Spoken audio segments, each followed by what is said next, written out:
सबसे पहले तो विश्वनाथ जी आपका बहुत बहुत स्वागत है। मैं जानना चाहता हूं कि गौ सेवा के कार्य से आप तकरीबन कितने वर्षों से जुड़े हुए हैं? गौ सेवा के कार्य गायत्री धाम में लगभग विगत 32 सालों से चल रहे हैं। एक गाय को लेकर ये कार्यक्रम शुरू किए थे और आज 123 गौ माताओं का संवर्धन हमारे यहाँ हो रहा है।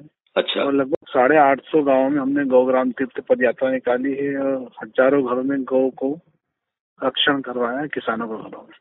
अच्छा। जिसमें निमाड़, महाराष्ट्र, राजस्थान, गुजरात के प्राय गाँव में जाते हैं हम लोग, जहाँ पे किसान के घर गाय माता पले।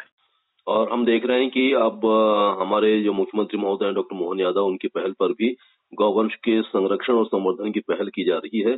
इस पहल को आप कितना महत्वपूर्ण मानते हैं? एक अनुकरणीय कार्य है ये, जिन्होंने एक वर्ष घोषित कर दिया गौ रक्षा के लिए, गौ संवर्धन के लिए।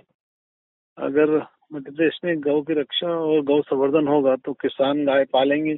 जैसे उन्होंने उस दिन बताया कि जो किसान या कोई पशुपालक 10 गायों को अच्छी तरह से पालेगा तो उसके ऊपर वो भी कुछ पुरस्कार देंगे या सब्सिडी देंगे।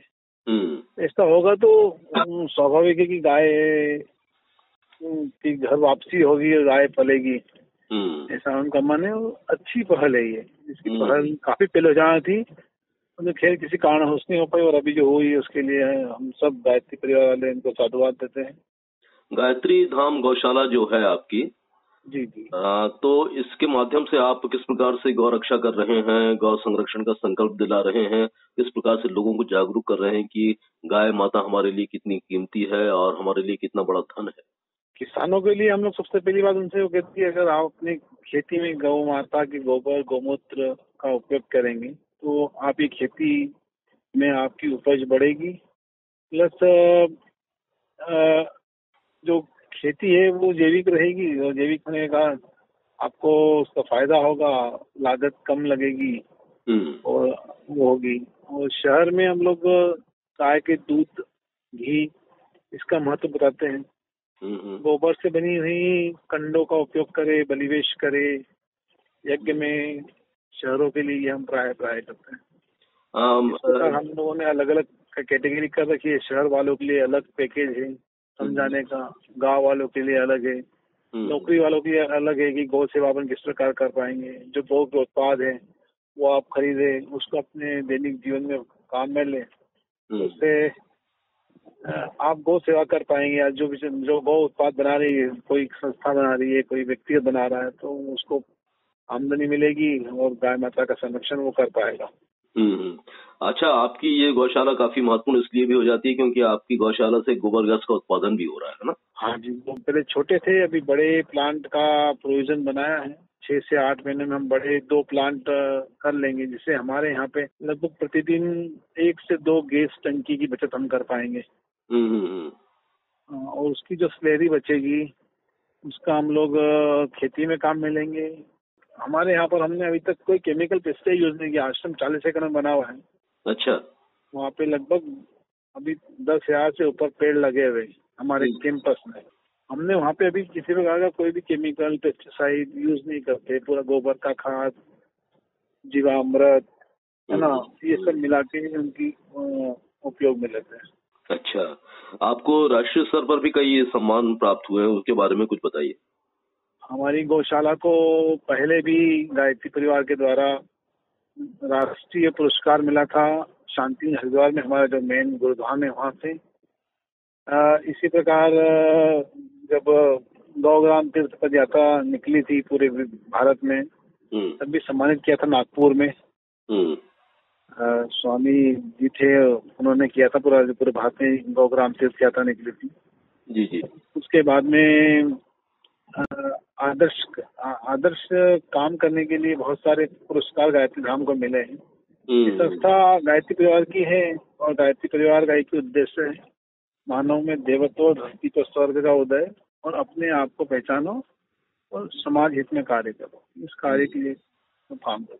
अच्छा, गायत्री धाम गौशाला का भ्रमण भी आप आज के युवाओं को भी कराते होंगे, क्योंकि उन्हें ये जानकारी देना बहुत जरूरी है कि गौशाला हमारे लिए कितनी महत्वपूर्ण है और किस प्रकार से हम उसको एक आमदनी का माध्यम भी बना सकते हैं। युवाओं के लिए हम लोग कार्यक्रम करते हैं उनको बोलते हैं कि अगर अपने गांव में आपके घर में गाय माता है तो उसका सबसे पहले जो सबसे बेस्ट मटेरियल है गोबर का उपयोग बताते हैं कि आप गोबर के उपयोग से क्या क्या कर सकते हैं, खाद अपन बना सकते हैं।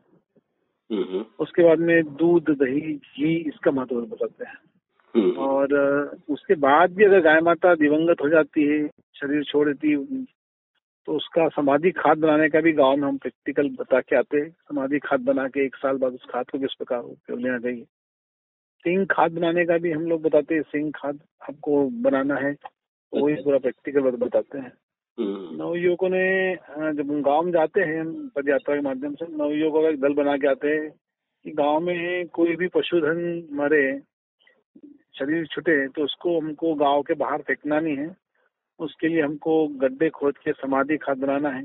कोशिश रहे कि जिसका पशुधन शांत हुआ है वही अपने खेत में उसको रखे और फिर बाद में 1 साल बाद वो पूरा गड्ढा खाली करके अपने खेत में उस खाद को बुरक दे। उसका बहुत अच्छा रिजल्ट मिला समाधि खाद का भी। विश्वनाथ जी, कहा जाता है कि एक गाय में 33 करोड़ देवी देवताओं का वास होता है, तो आप क्या कहना चाहते हैं जनमानस से कि गाय को हम किस प्रकार से सम्मान करें, उसकी रक्षा करने का संकल्प लें और उसके लिए कुछ दान भी करें?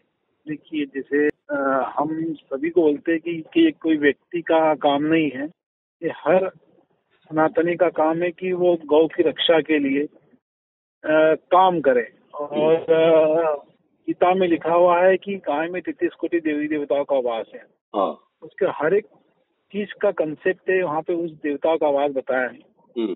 और ये कोई संस्था या कोई व्यक्तिगत काम करेगा तो उससे कुछ नहीं होगा। हर आदमी को सोचना है कि हम माँ के बाद में जब दूध की आवश्यकता पड़ती थी तो गौ माता अपने को दूध देती थी, तो हम इसको माँ मान के काम करेंगे तो कभी भी इसकी अवहेलना नहीं होगी। तो आपकी गायत्री धाम गौशाला का यदि कोई भ्रमण करना चाहता है, जानकारी लेना चाहता है, तो पता बता दें ताकि ज्यादा से ज्यादा लोग उसका जानकारी लेकर कुछ सीख सके। गायत्री धाम गौशाला में हमारी रजिस्टर्ड कामधेनु कुंज गौशाला के नाम से रजिस्टर्ड है और ये इंदौर से 150 किलोमीटर मुंबई की तरफ NH3 AB रोड के ऊपर सेंधवा से 7 किलोमीटर पहले गायत्री धाम करके एक स्थान है। वहाँ पे हमारी गौशाला है और प्राकृतिक चिकित्सालय का भी काम है, जैविक कृषि का काम है, गुरुकुल है।